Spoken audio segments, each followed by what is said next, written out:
Hey, what's up? It's your girl Tamara, aka Girl from Harlem. And what's up, everybody? This is Ray Daniels, aka the Culture Referee. And this is the Guy Show, the Culture Report. The Culture Report. Bo, bo, bo, bo, bo, bo, bo. Okay, so we just came off of a big weekend. We both just got back from LA. That was crazy. It was BET Awards weekend. Tell me something. You had fun. I know you were like big shot, Ray. No. I will say this. Shout out to. I didn't realize, when we started this show, I kind of started it out of like a social experiment in a way, but I started this show to kind of just show artists that it's not hard. But when you do stuff like this, you never know how it's going to affect people. So what I will say is that the amount of love that was shown to me in LA from all the young artists, music executives, managers, managers, veterans, it was just overwhelming because we sit in this room and we put content out and we hope that the world was going to mess with it. And I will say this, Tamara, they messing with us right now. Yeah, they are messing with us. It was really a great experience, and it made me want to come back to Atlanta and get motivated to do more.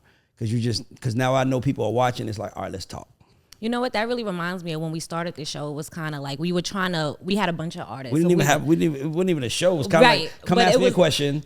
Ask a question and we post it. And then it was boom. to prove though that we could put out consistent content. You had artists and you were trying to get them to put out content. Yes. You was like, you know what? I'll lead by example, and that's kind of how it came out. So that's crazy. So for it to turn into this, like, it was funny because I was hanging out with some big wig executives and the show came up and I was like, can we not talk about that? They were like, why? The show is doing so good. I'm like, I'm a music executive. I'm glad that the podcast is working, but it's kind of like being around your peers and they want to talk to you about something that has nothing to do with what made them your peers. It was a little interesting, but for the most part, outside, that was my shit, by the way. Like, they literally was like, no, it's great. But I'm like, I'm from Atlanta, so I was like, part of me is like, are you trying to play me? Like, are you like, you know what I mean? Do you like, realize I'm on the charts right now? No. Yeah, exactly. It was like, y'all know I'm in the business, right? So, but they was like, no, we know, but that's just like something that's dope. So, yeah. Shout out to everybody, man. Shout out to everybody that pulled me to the side and said, you need to talk about this. You need to address this. It's crazy how we become the voice of the culture. That's why we have the Culture Report. So let's get into it. Amen. Okay, so speaking of BET Weekend, I just want to do a quick recap of the award show. So Quavo and Offset opened up the show. I thought that was really dope. Everybody was excited. Like, that broke Twitter. Like, everybody was so happy to see them together. Do you think that the rest of hip hop is watching and that maybe we could get some more people kind of put their beef aside and make up because of this? The sad part about humans is that we don't understand the necessity of each other until we lose someone. And to me, I just would challenge us to not wait till somebody dies to put our differences to the side. And do it before that, because living is the gift. Once you're dead, it's nothing. And then, so for me, I don't know. When I saw that, all I thought to myself was like, I wish that he didn't have to pass away for them to realize that they need each other. And it's so many people out here who got issues. And it's like, one thing about me is that if I got a problem with you, if I feel like, this is my thought process. If I have a problem with you and I say to myself, man, if that person died when I show up to their funeral, then that means I don't have a problem with you. That's a good one. I can't. If I'm going to show up to your funeral, if you die, I don't have a real issue with you. Now, if you die and I don't give a fuck, that's when I have an issue. But if you pass away, I'm gonna feel bad for your kids. That's different. But so for me, that's why I don't have problems with nobody. Like, it's probably one or two people who I just don't fuck with, and they know it, like, publicly. But outside of that, I love everybody because everybody is here trying to figure out what to do to take care of their family, man. That's the common denominator of everything happening around us. We are all humans who are trying to figure out how to feed our families. Some of us are up, some of us are down, some of us are trying to figure out, some of us are lost. It's just a human thing. But if we are kind to each other and nice to each other, helpful to each other, then it makes everybody's journey better. So that's what I would say. Agreed. One of my favorite moments of the night was when Lotto won Best Female Rapper. I really, really enjoyed her speech. I think that what she did was dope. She shouted everybody out. Lotto's gonna be around for a very, very I got goosebumps. Time. If I had to bet on two artists, female rappers who I think are gonna be here for the next 10 years, I'm gonna say Lotto and Coi Leray. Good one. I wouldn't say those are the only two who I feel like have the ability to last the test of time because they understand the social media, the importance of social media. They understand the importance of hit making. They understand the importance of being active and being inclusive. And if more people paid attention to that, man, female rap might really just take this shit over in a way where it's bigger than male rap. It's not right now. We on the way, though. Because the only reason it's not Slowly but because surely. it's 5,000 male rappers and it's like 500 female rappers. So that's the only reason why. And just to piggyback off of that, I think that Coily Ray, she just put out a dope album. It's very diverse. Like, she's not putting herself in a box. And I think that that's why she's going to shine, because she doesn't pay attention to necessarily the naysayers. She's always focused on what she's going to do next. And I think that's really dope.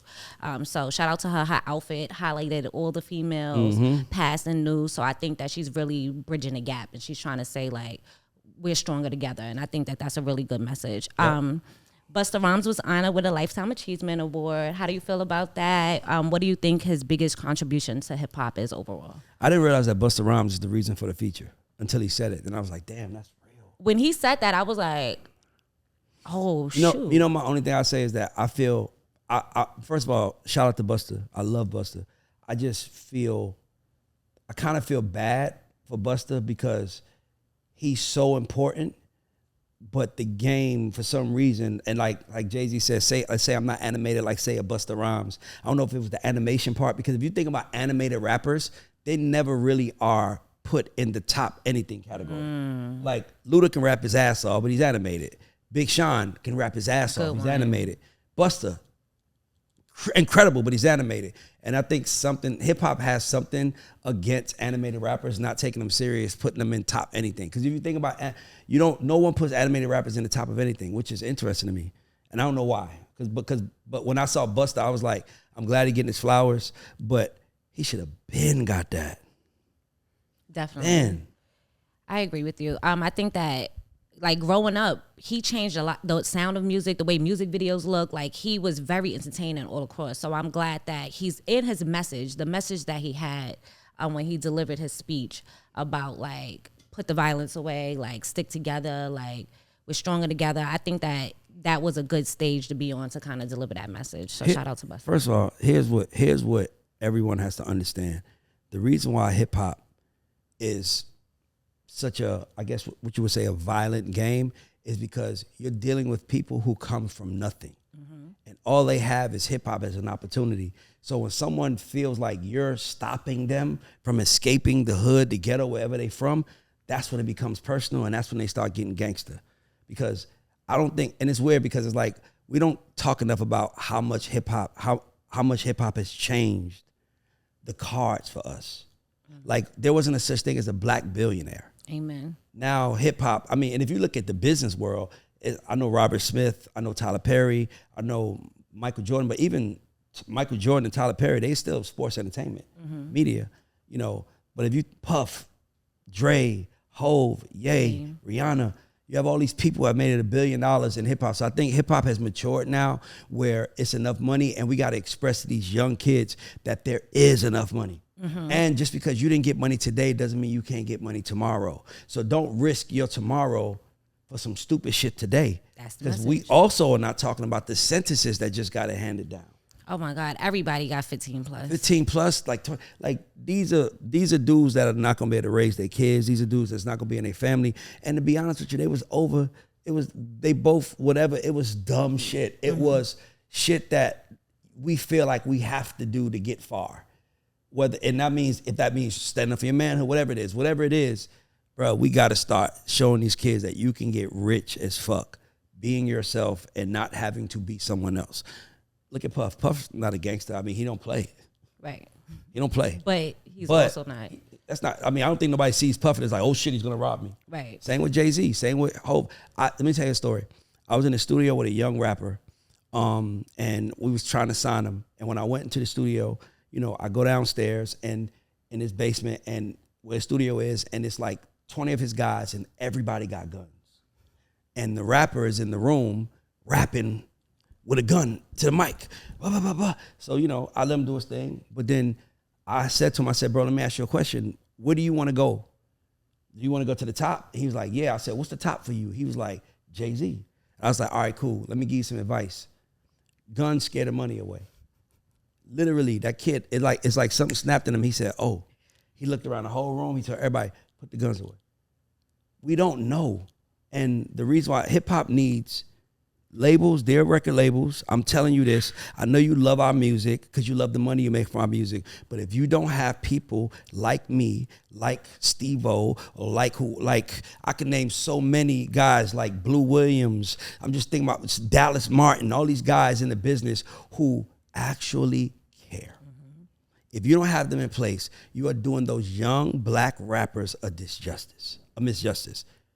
You're hurting them because they're going to get money and do reckless shit with it. And if there's no one in place, not a black face that you like, not a black face that you're comfortable with, but a black face that cares, that's going to sit down with them and say, hey, bro, don't do that. I know where you come from, because what they don't realize is that they're going into another world. That's why so many of them are getting in trouble. And that's why a lot of them aren't making it to the top, because like Lil TJ is hard. He almost got killed. Yep.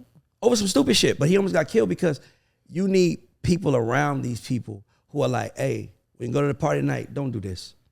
When y'all do that, hey, don't do that. Hey, move right, do that. So for me, I just think that these record labels that love us, our culture, and the money they make from it so much, you are doing these kids a misjustice.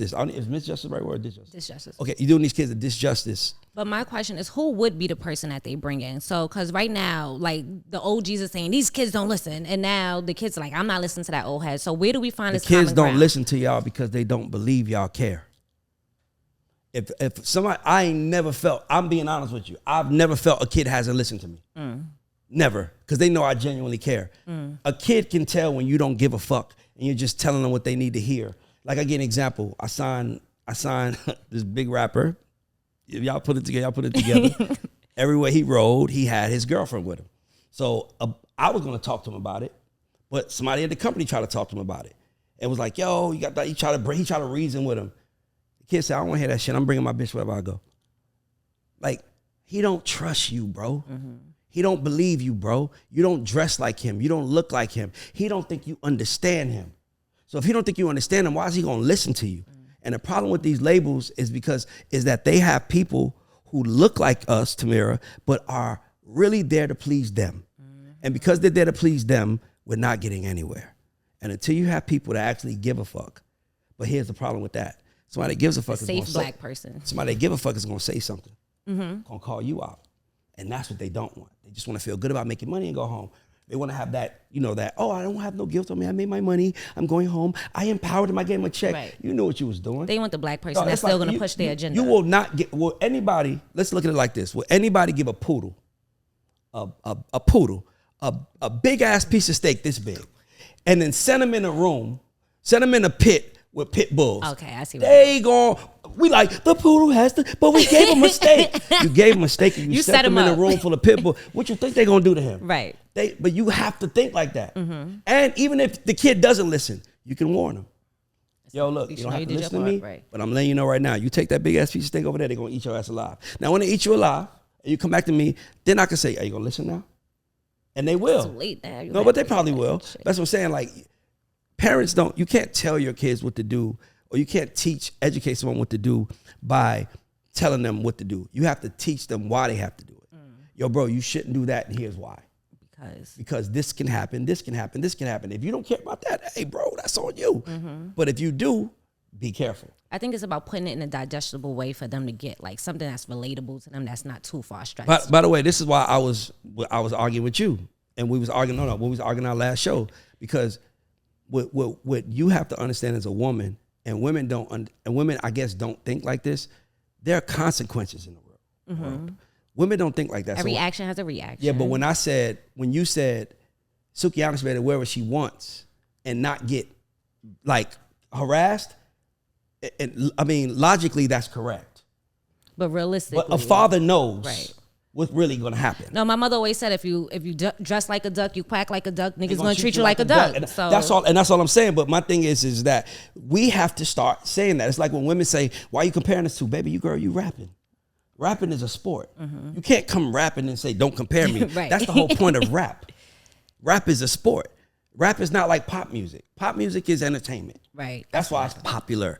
Rap is culture. It's lifestyle. It's a sport. You want to get in this shit, we're going to compare you.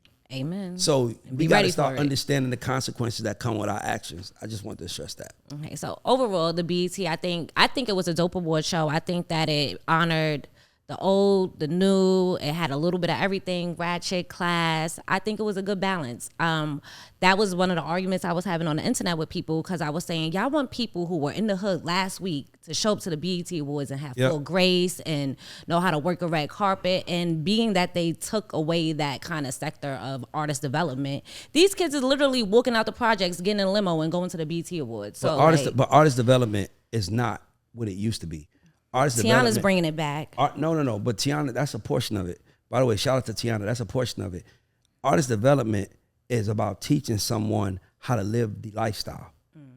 It's not just how to go on stage and perform. That's a big part of it. But if there were 3 bullets to artist development, what 3 bullets would you make them? To me, well, today I can't say bullets. I'll say what I think artist development is. It is putting music out, understanding your audience, and trying to figure out who your audience is. By the way, that's what we did with this. We didn't put no money into it. We did bare minimum because we was like, let's see if the people talk back, right? Also, artist development is understanding the role and the consequences of what you do. That's why we just had a conversation where I was like, you can say that, but you got to be able to say this also. This is all artist development. It's artist development is mentality development. It's like developing you to see that you are no longer that person and you need to start acting like this person because this person doing what that person used to do is going to get this person killed or get this person in trouble. Artist development is mentality development. And the problem is that you don't have people talking to people. Everybody's just happy to be making money. We're not educating, period. And that's what it is. Okay, so I want to switch gears a little bit. I want to know what's going on. Who's over at Complex? So I know you might be able to answer this for me because they done put out a lot of stuff this week and I had the internet shaking. So they did their top 10 rap duos. I'm pretty sure you were happy with that list because rap groups. Oh, I thought it was duos. It was rap groups. Okay, Outkast was number 1. But they should have been. I thought Jack Dan sent me to the list and he was like, they're fucking bugging. And I was like, what's wrong with this list? I thought it was solid. How do you feel about the list? Do you have your own list? I asked you to put a little top 10 list together. I can't. It's because it's hard. I would say this. I think it's hard to talk about groups in order because groups are based on different personalities. Right? So that means you might, like, for example, Wu-Tang, I know how culturally important they are, but the only members that I understand rap are like Method Man is number 1, and then a far 2 would be Ghostface, Raekwon, and ODB. Okay. Right? But when I think about Wu-Tang, the top tier was Method Man. Right? So for me, groups is about a whole bunch of people. So it's hard. But I do know for a fact Outkast was number 1. I do like the fact that I think that their order was solid. I think the top 5 was solid. The top 5 was Outkast, Wu-Tang Clan, Run DMC, A Tribe Called Quest, and then I think NWA was 3, and then NWA. Yeah. To me, that feels like top tier. But then you can't sleep on Bone Thugs and Harmony, 3 6 Mafia, all these guys. Like, to me, A-Ball and MJG, UGK, it's like, bro, it's so hard with groups. It's easier with a solo artist because it's 1 versus 1. But a group is like 2, like Outkast is 2, Wu-Tang is what, 9 or 10?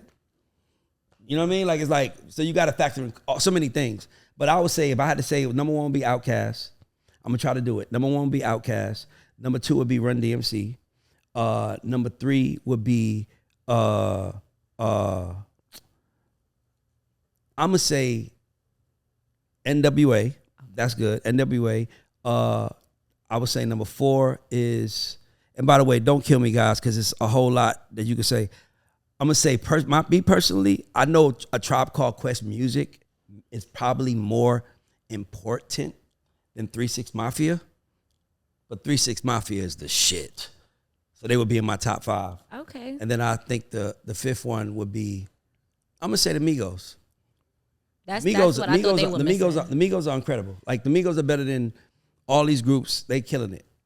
That's what I thought they were missing. At least one newer group in there. Okay, and then, oh God, Atlanta got his flowers. No one Hip Hop City. Oh, boo! You said I couldn't even get out. Yeah, y'all got crowned number 1. I don't think that was a question. What you said? What do you mean you don't think it was a question? I can't even understand why we talking about it. Oh no, that's what I said. Like when I was arguing with people, I said I'll give y'all are right now. Like there's not a debate. No. We're not right now. We've been.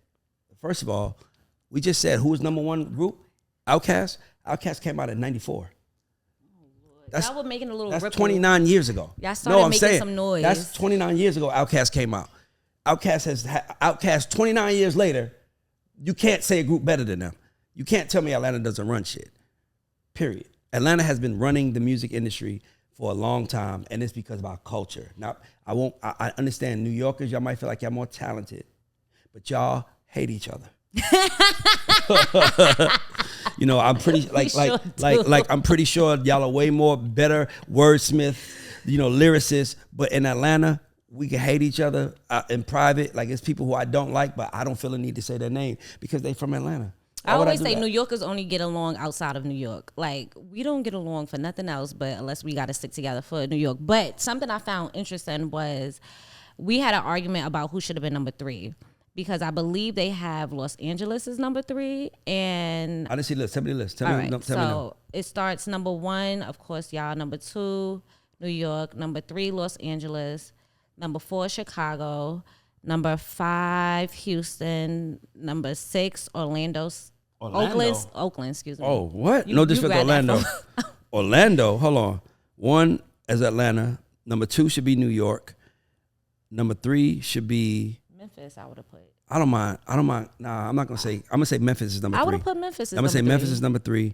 I'm gonna say Chicago is number 4. Wait, who's on there? And then LA is number 5. But why did they put LA as 3? Who do they have up there? LA is 3. They have NWA, Ice Cube, Dr. Dre, Snoop, Tupac, Warren G, Cypress Hill, The Game, Murs, Madlib, Jurassic 5. Yeah, hot right now. Kendrick, Tyler the Creator, Tiger, Schoolboy Q. Boy, up and coming, Earl Sweatshirt, Absol, J Rock, Problem, YG, DJ Mustard, Blue. Up and coming, Mustard. Mustard is bigger than all these motherfuckers. What are you talking about?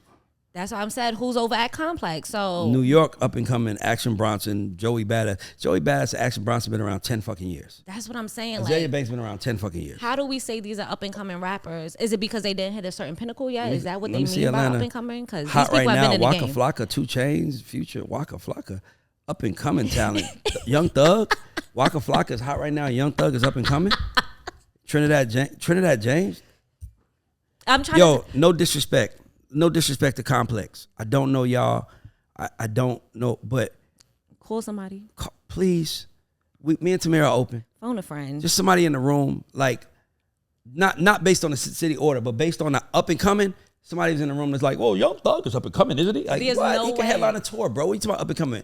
And Waka Flocka is not hot right now. Right. Waka Flocka is the shit, but hot right now is Waka Flocka. What about Anti the Menace? Like, what about all these young kids that's coming up? Like Cardi. What about Playboy Cardi? Like, come on, man. They bugging. Yeah, that's why my question is always going to be, who wrote this list? But I was speaking to somebody from Complex. They want to do something with us, so I'm not going to go too hard. But when I see them, I'm going to curse their ass out. When I see them, I'm going to let them have it because that's what we are here for, the culture referee. But Complex, that y'all know y'all violating with that up and coming and hot right now shit. Stop that. Call somebody. But what I think that when these magazines come in and they try to referee our culture in essence and try to put us in order, and y'all not even really feet on the ground, like what are y'all doing? How dare y'all even say somebody's up and coming that been in the game 15 years? Like that's looking at it from 20,000 feet above. Right. That's not somebody who's on the ground. Mm-hmm. It couldn't be. Okay. Can't convince me that. So our good friend Kodak Black, he was on the internet recently. He went live and fans speculated that he was high on drugs. He actually one of the fans said to him, "You need to go back to jail to sober up." And you could see him fighting back tears. And he asked them, like, why do you think that's the solution to what I'm going through right now? Kodak has had a big history with jail and getting out and all type of things.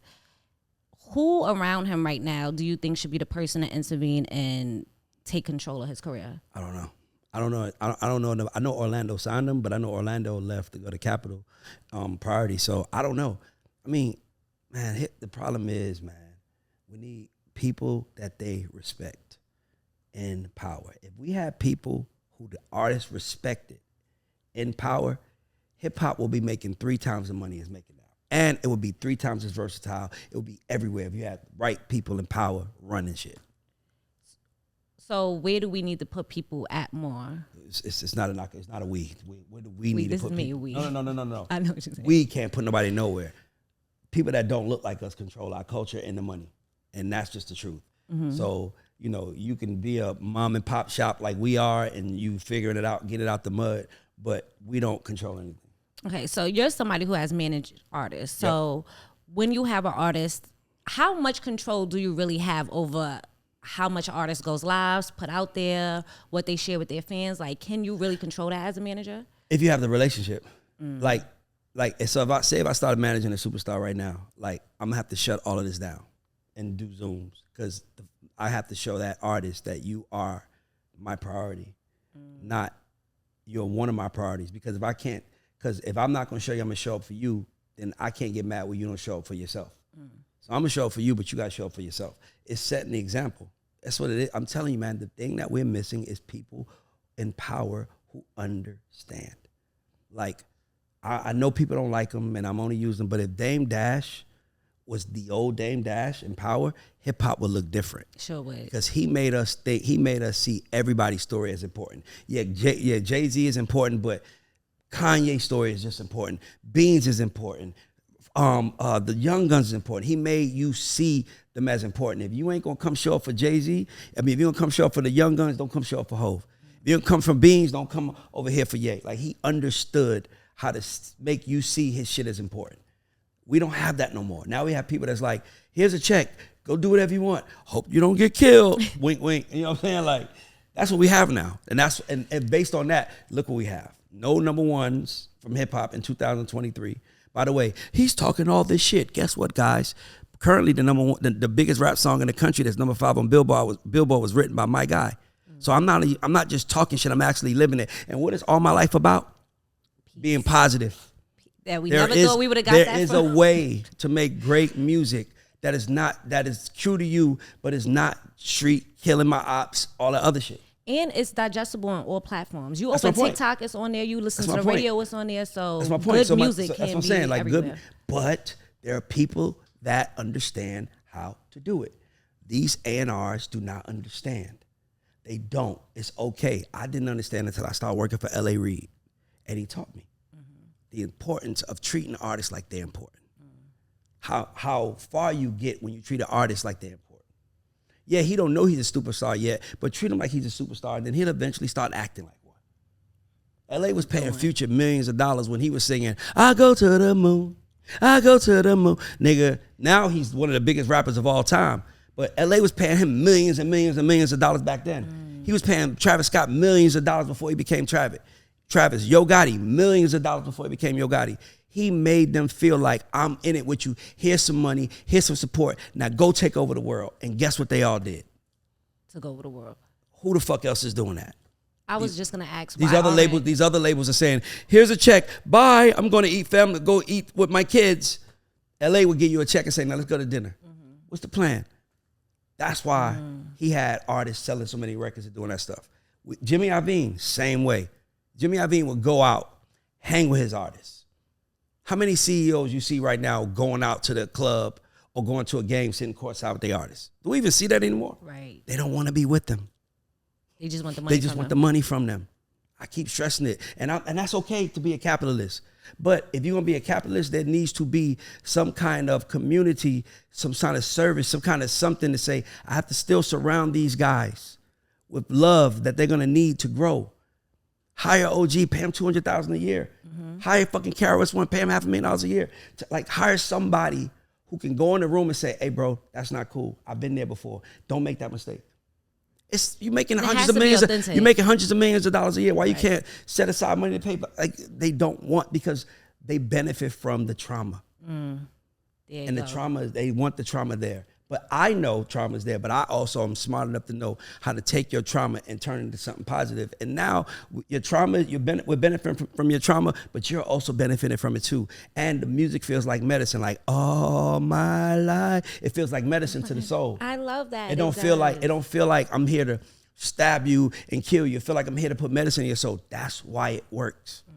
Whether it's my record or it's Drake's God's Plan, Nobody's out here looking for their ops playing God's plan. Facts. Nobody's out here looking for their ops playing All My Life. Nobody. They're looking for their ops playing Finito. Bitch, but that's what that song was made for, by the way. Yes, 100%. So it's okay. I'm not, no disrespect. I'm saying Chief Keef about that life. That's what it's made for. But we got to have balance in hip hop, and we don't have balance because the people running hip hop don't give a fuck about our balance. That's they don't give a fuck about our community balance. They give a fuck about how much money they can make from us. And once I'm done with you niggas, bye. Agreed. Okay, so Sexy Red stopped her performance at Summer Splash because they were throwing water bottles and balls at her. Recently, Pink had someone throw their mom's ashes. Stop. You can't make a song saying, Pound Town, my pussy pink, my booty hole brown, and expect people to take you seriously and not treat you like a joke. You can't. I don't think that. No, you can't. Listen. That deserves water bottles thrown at me. I'm not saying it deserves what I'm never saying that is a black woman that's doing whatever she has to do. But if I was her manager, that's what I would tell her.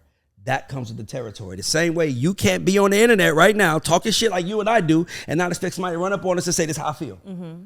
I had a whole argument at the Def Jam party. No.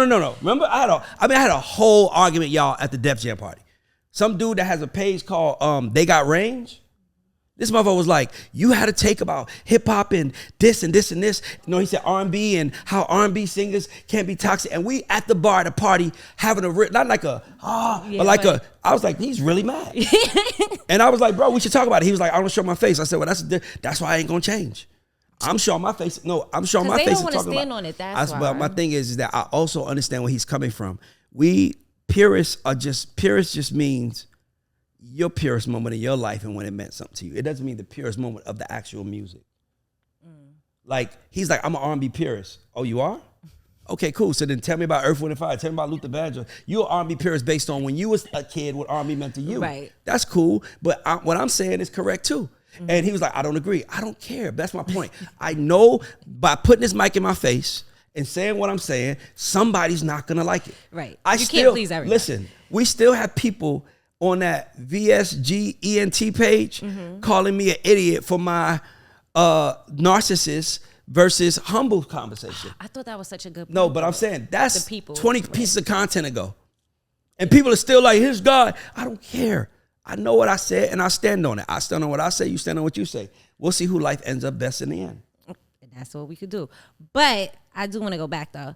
But she's not the only one. Like, my point is fans are out of control because somebody put their mother's ashes on Pink stage. There was another R&B singer, I think she was, who got hit in the eye with a phone, like was bleeding, had to get off stage. Like, I don't understand why fans think that throwing phones and objects on stage is cool now. Like, how do you try to control your crowd with that? Because those are three different crowds. Right? The fans are tired. They are tired. They are tired. They are tired. It's like, you know what it's like? I'll give you an example. Hold on, hear me out. Hear me out. I'm going to give you an example. Y'all don't remember when our president, George Bush, was in a press conference and a man took his shoe off and threw it at his head? I do not remember that. Yeah, what? Y'all don't remember that? It was in a press conference and he took the shoe off and he was like, and he threw it at his head and George Bush ducked. If you could add that, Brax, Jordan, add that. Please, I want to see him ducking. George Bush got to because people are tired of dumb shit being promoted. So you cannot come out and say, Pound Town, my booty hole brown, like, and expect people like, I'm tired of you. Like, you cannot. And here's my thing, what I would have told Sexy Red if I was a manager. That's going to happen. That's going to happen. Get ready for it. We know what we signed up for. We know what's going to happen. You ain't Kendrick Lamar. Has anyone ever thrown a shoe at Kendrick Lamar? No. You know, has anybody ever thrown a shoe at J. Cole? No. You know why? Because these guys are prophets. They're trying to help the community. You, on the other hand, are making dumbed down shit to make money for yourself. Your song is not helping anyone. So some people are tired. It started off as a joke that just started working, but some people are like, all right, I'm tired of this shit. Somebody throw something at this motherfucker, I want off the stage. And that's going to happen. Yikes. So my thing is, it's going to happen. You cannot be a joke your whole career and think that people are going to take you seriously. Good point. Okay, so Meg Thee Stallion drops a gym routine after saying that she can't drop any music. What are some reasons that a record label would stop you from releasing music?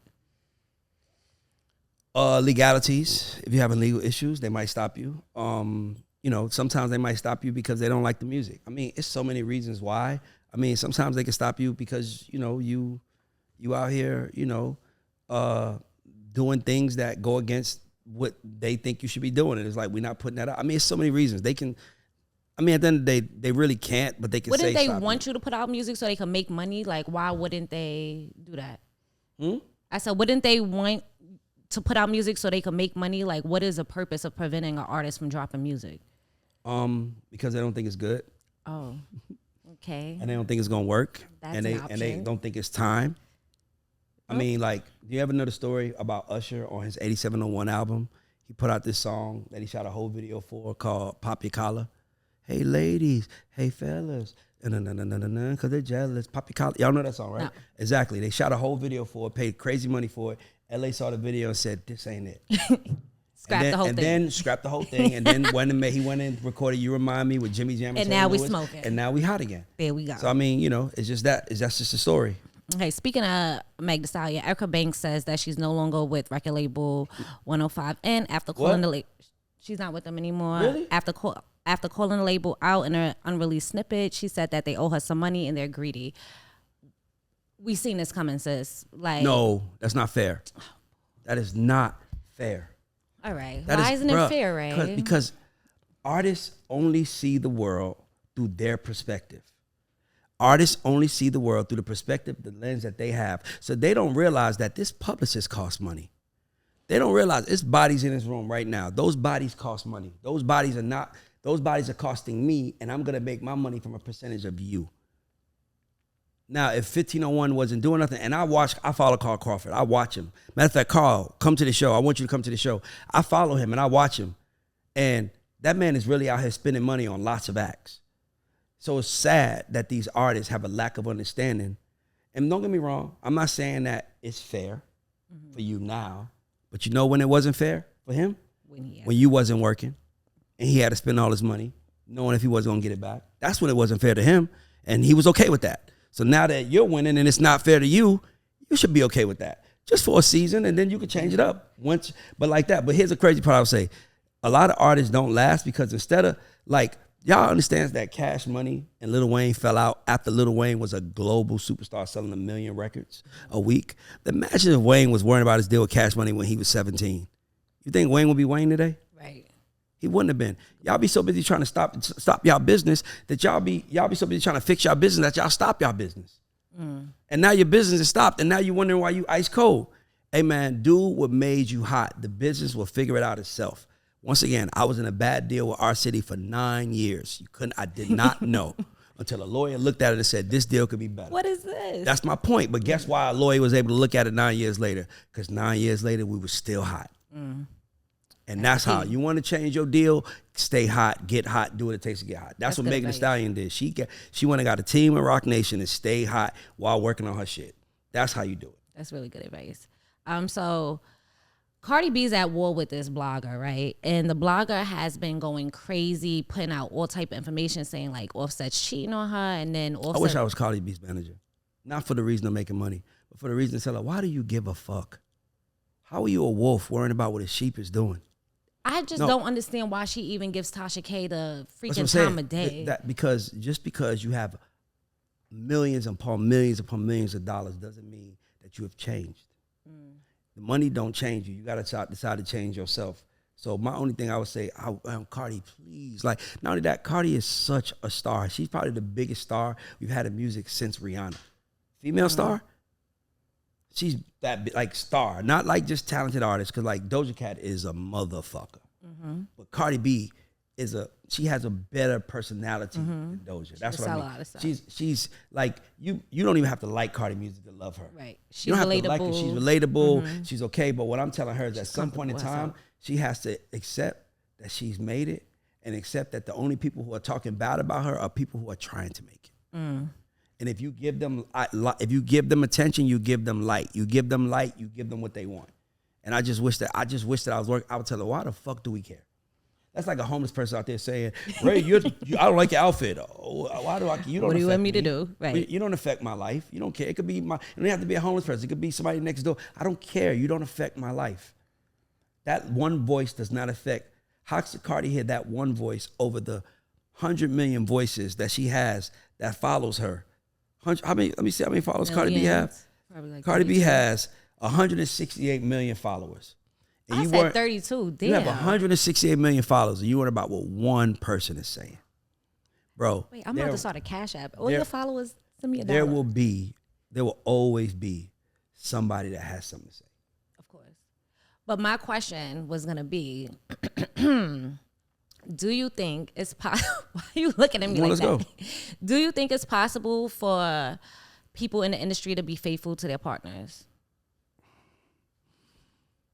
If their partner's with them every fucking step they take. That's the only way. Man, babysit your partner. I want y'all to understand, you will never get this because you have a vagina. The amount of pussy that comes to y'all? The minute that hair starts growing on it, there's a boy that wants it. Am I right or wrong? Yes. Okay, so the minute that you could start, there was a guy that was a willing participant, right? Mm-hmm. Okay, guys don't have it like that. When do girls start wanting y'all? Oh, when you got money. No, that's what I'm saying. Exactly. So now I'm getting the attention that I always wanted. Mm-hmm. It's like a girl that was fat that lost a lot of fucking weight. When they get the BBL. And now, they get BBL. Now everybody want them. It's the same thing. Listen, until you're a man, you don't understand what it's like to not have attention one day and all of a sudden have attention. And not just attention, but not even attention, but the shit that I'm gonna get you. You want me to get you, Tamara? You don't want me to get you? I can get you, Tamara. I've partied with you. What does that do with you? Like to drink. I do. I have a ball. Okay, exactly. Now imagine if I want to try this. Now imagine if when you everywhere you went in the world, when you go to the bathroom, there's somebody saying, "Hey, you want a drink?" You go home, you go to your kid's school. I got a drink for you. Every room you walk into, somebody got a drink. At some point in time, you're gonna be like, "Damn, I turned down 20 of them shits," but that last one, it's impossible. I feel you. That was a really good analogy, Ray. You made me get it. If there was no way to make me get something, that was a way to put it. It's like women, whatever you guys like that you just want, you just love, whether it's clothes, whether it's trips. I could get you on 50 trips. Let's go to a place that you've never been. I heard that they have a mountain that you've never seen. Let's go. Like, bro, no cost, let's go. That's all it is. It's not him disrespecting you. It's just him saying, wow, you are my future and I want to be with you. But babe, I never been to Disney World before. Whoa. I'm just telling you, you can boo it, but I'm just telling you, I'm giving you a perspective. There's some self-control. I'm giving you this said the person that said, if I had a drink, I'll take it wherever. Yeah, no, I would take the drinks though. That was a good way to put it because I do get too drunk anytime I'm in the club because I don't know how to say no to drinks. So I see y'all don't know how to say no to women. Let me ask you a question. Do you like free shit? Self-control. I don't have self-control. That's the problem. Let me ask you, do you like free shit? Yes. Who doesn't like free shit? The vagina's free? No, when you're a superstar, it is. Oh no, your superstar is. I don't like that, and that's my problem. Y'all be fucking rich niggas for free. Stop doing that. But that's another story for another day. So, which R&B and hip hop executive has the most influence? Who do you think?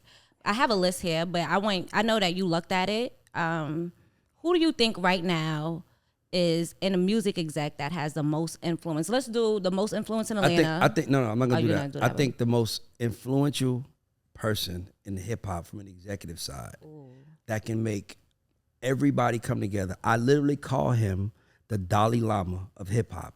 Is Tuma Basa. He built Rap Caviar. Okay. Oh, that makes sense. He built Rap Caviar. He built Spotify. Now he's over at YouTube Music as head of hip hop. Director of Black Music and culture at YouTube. Yeah, Tuma is. He can if there was a president of hip hop, Tuma can run for president and he'll win because no one has a problem with him. And if you have a problem with Tuma, then you really have a problem. Okay. I have never met a human being that has a problem with Tuma. I think Tuma is also the reason. I think he's also put behind a couple of huge beefs, but he is the most influential executive in hip hop to me because he has influence over the artists because he obviously had YouTube, but he also has influence over the culture. And I'm gonna shout him out because he taught me a very valuable lesson. By the way, we can all learn from Tuma. Tuma tells me. I've been knowing Tuma since he was running BET Jams and MTV Jams from around the corner on Marietta Street. That's how far back we go, about 15 years. And Tuma became very powerful when he started at Spotify and streaming became prominent. And I went up to him and I'm like, yo, bro, man, how does it feel to be powerful like this? He was like, Ray, I am not powerful. I'm responsible. Oh, I love that. He said, I have a responsibility to the culture.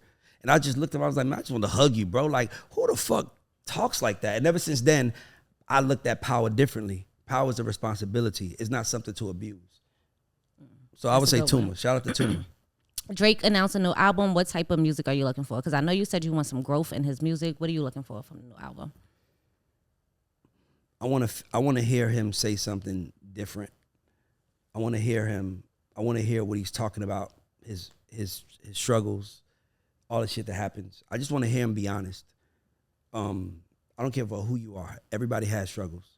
And I would like to hear more about it because I feel like that will make him human. And I feel like Drake is kind of like this Canadian powerhouse superstar that has like had all the women he want.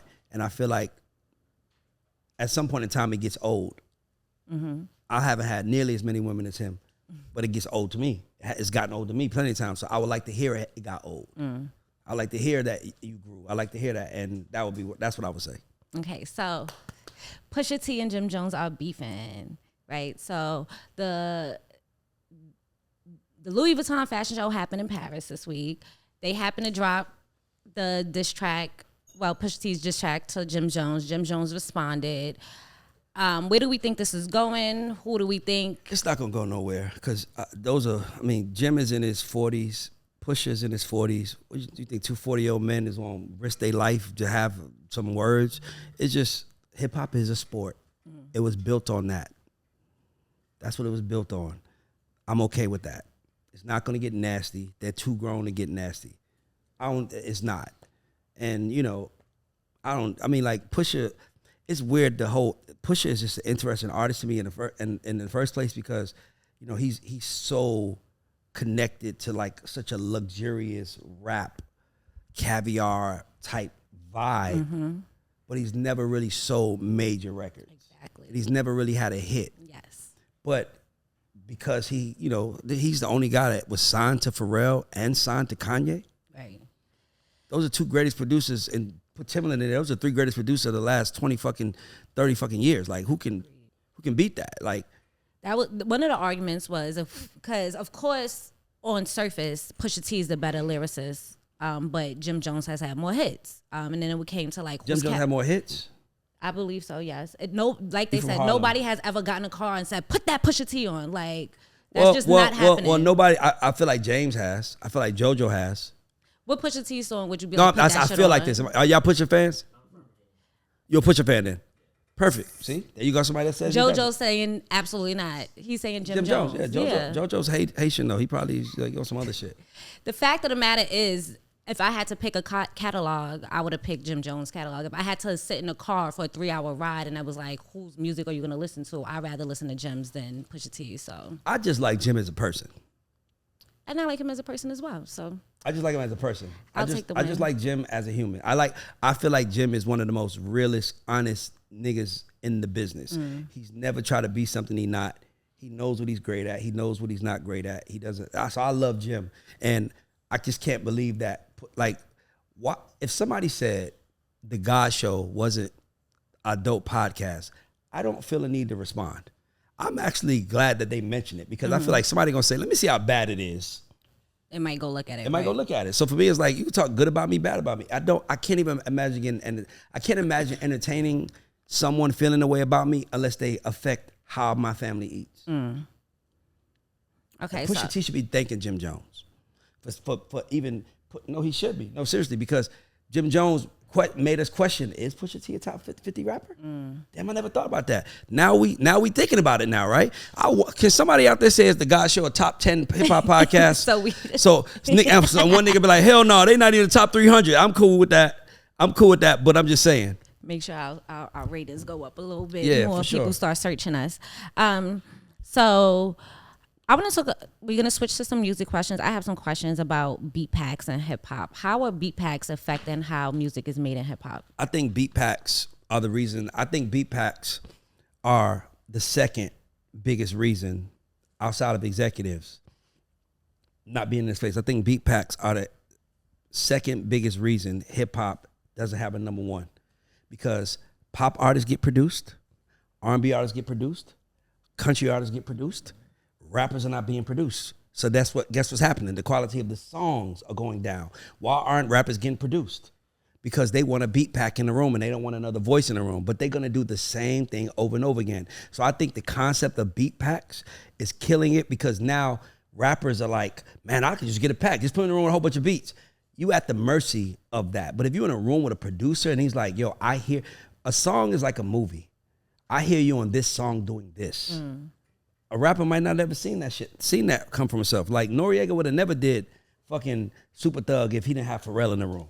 If Nori got Super Thug as a beat back, he wouldn't have, Pharrell was in the room with him. They talked about it. He's a producer.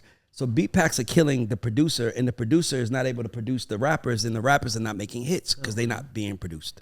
That's the answer. So you said a really good analogy that I saw you post on your IG, so I want to talk about it. You compared not just the music industry, but kind of success to be standing online, right? So can you just reiterate it to the people so they know what I'm talking about? Yeah, like what I'm saying is that, so many people are mad. Like right now, I'm going to use Ray and Tamira, for example. This is our show, and we're in line. I can't expect us to be as big as Wallow and Gilly or Joe Budden or Nori, because they stood in line way before. They probably started the line.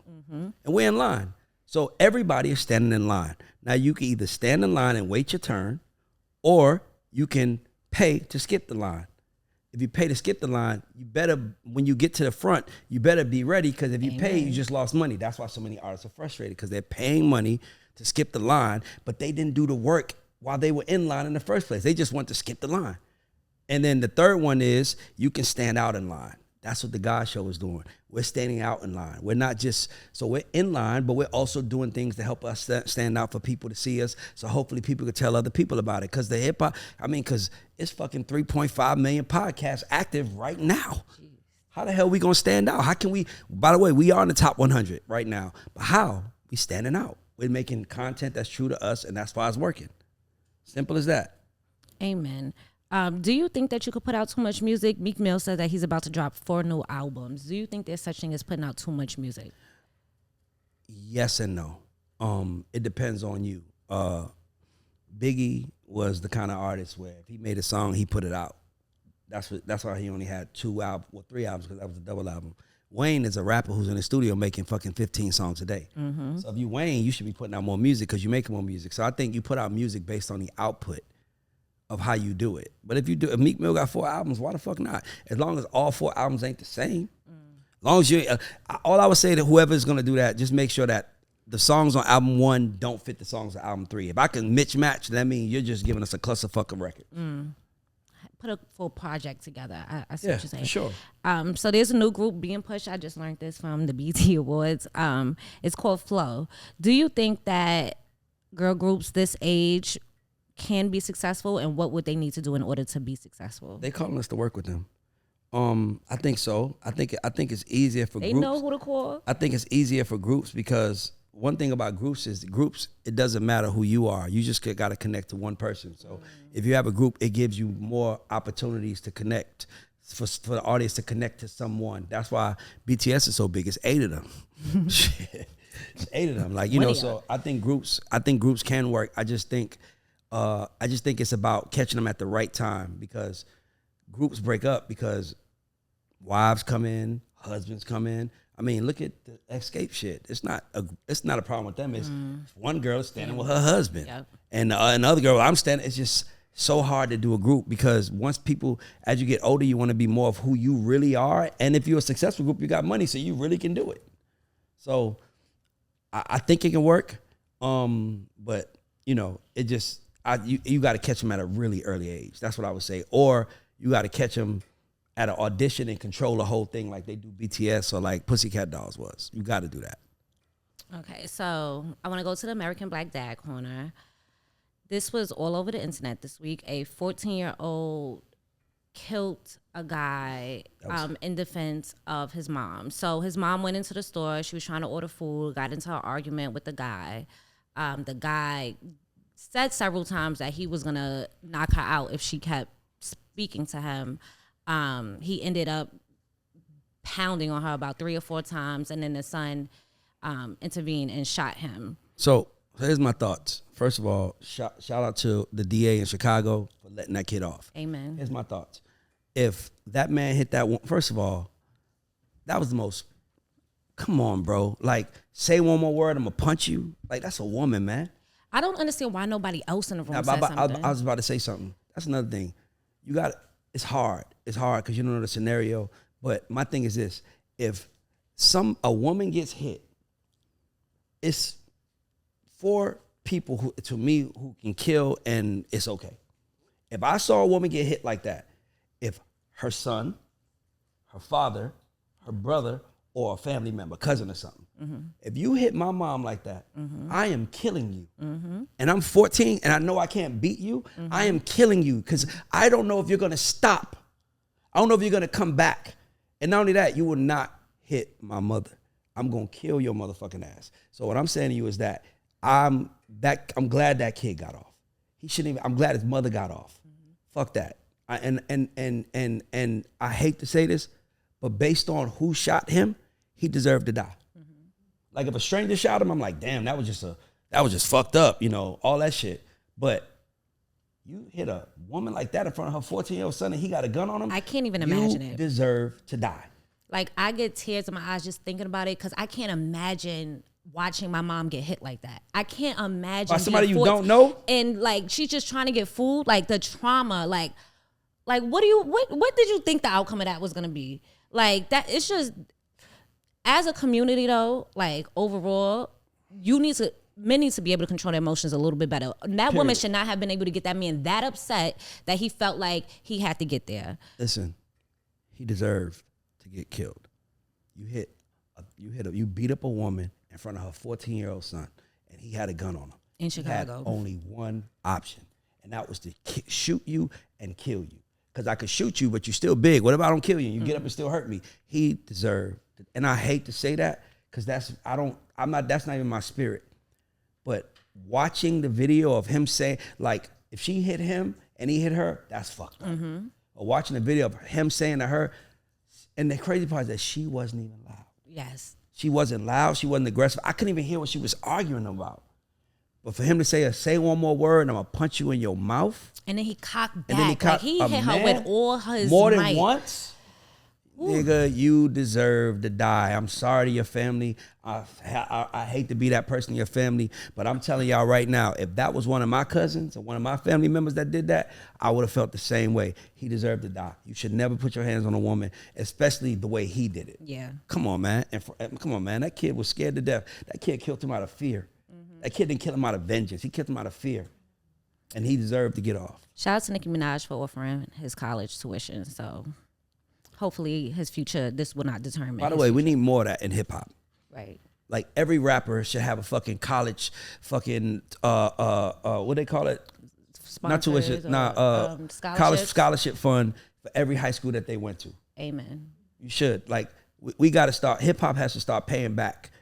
Gunna used to have a store in his old high school. Yeah, but I'm talking about the scholar. I went to that school, McNair. Oh. Yeah, but I'm saying we need to have more of that, more philanthropy. Yes. More philanthropy. We need that.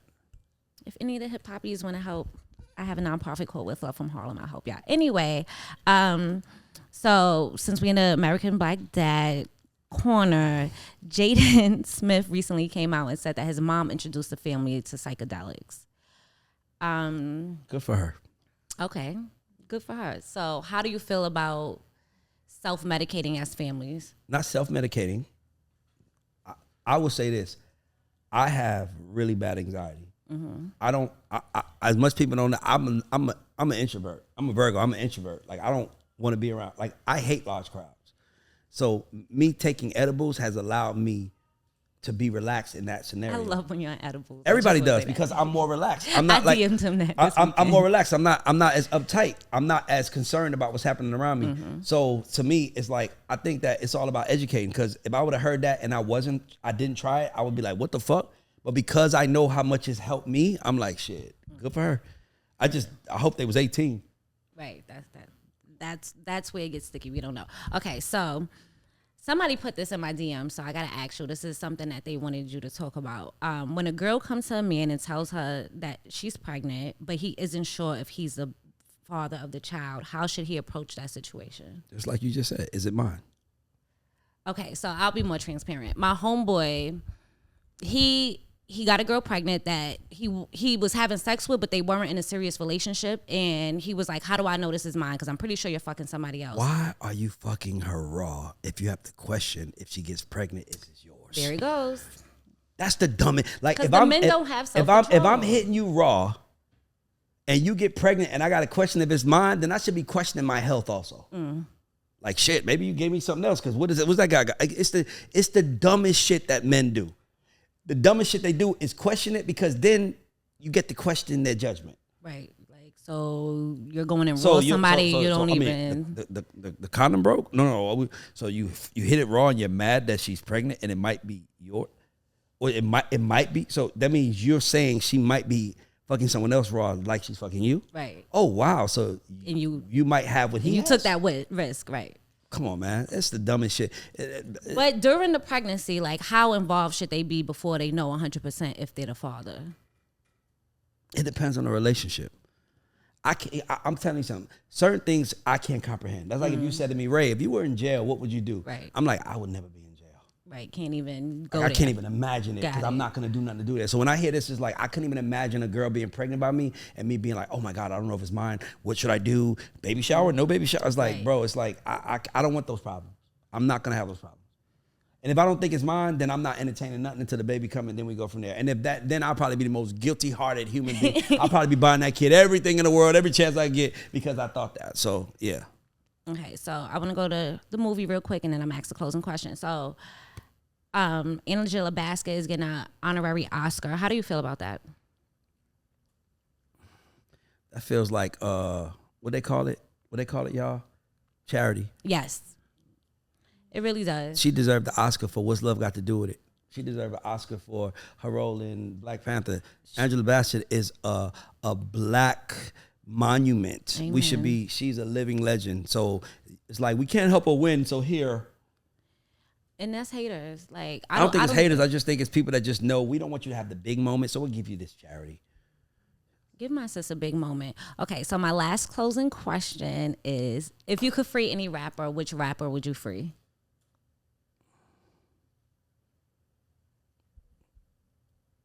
Man, that's a great question, Tamira. If I could free any rapper who's currently in jail, who would I free? Oh, I know who you would free. You know what's so crazy? You know what I'm gonna say? And I don't even know this guy, but I don't think he's a rapper. No, he's not a rapper. I was gonna say Taxstone. No, he's not a rapper. Not a rapper. I was gonna say Taxstone because I know his character and what he's trying to do, and I appreciate that. He's really the Godfather podcast. Yeah, I would say him, but if that man, fuck it, I would say Free Thug. I would say Free Thug only because. I thought you was gonna say Tory, because you like Tory music. He ain't got sentenced yet. Oh, okay. All right, so we'll do I wouldn't say Tory though. I wouldn't say Tory. I would say Young Thug, and the reason I would say Thug is because, I feel like this is this thing was a great opportunity for him to come out and be better, and he has way more influence than any rapper currently locked up. So if he comes out better with that kind of influence, he could probably change the world if he wanted to. But he got to want to come out better. So that's what I'm saying. So that's why I would say Free Thug. I think that if they do free him, it has to have a plan and like stipulations. Like, you got to do mad community service. You got to like make a whole thing. That don't change. That don't change the heart. No, but I mean like not fake community service. I'm saying, but that don't change the heart. Oh, I'm saying if the heart is changed, he can change the world. That's what I'm saying. So I would say Thug. Okay. I stick with that. All right, guys. So this is another episode of the Culture Report. Make sure you guys tune in every Friday, 12 p.m. Make sure you like, subscribe to all our 8 channels. p.m. 12 p.m. on YouTube, 8 p.m. right on I'll be making up stuff. And I want to make sure we shout out this fly bag that Ray got on. Well, it's not, see, I make a big deal of it. But sorry. Shout out to our sponsor, Tote and Carry. Shout out to our liquor sponsor, Yoko. Shout out to Polo the Don. Shout out to Tone, Wavy, Eddie, all those guys over at Tote and Carry. They got our wall looking real nice. Eddie. Y'all be out here talking about how y'all flexing and all that other stuff, but you traveling with Walmart bags. You should be travel with bags that support, when you match your fly. Then y'all be getting on my nerves trying to drag the luggage through the airport with the broken wheels and all that stuff. Like, get it together. Get it together. Airport fits matter. Airport fits matter. No fucking bonnets. I'm with you on that one. Why he looked at me to see if I'd be wearing bonnets? And you need to make sure you wear fly luggage by tote and carry. Period. Let's go. Only way to travel. All right. Deuces.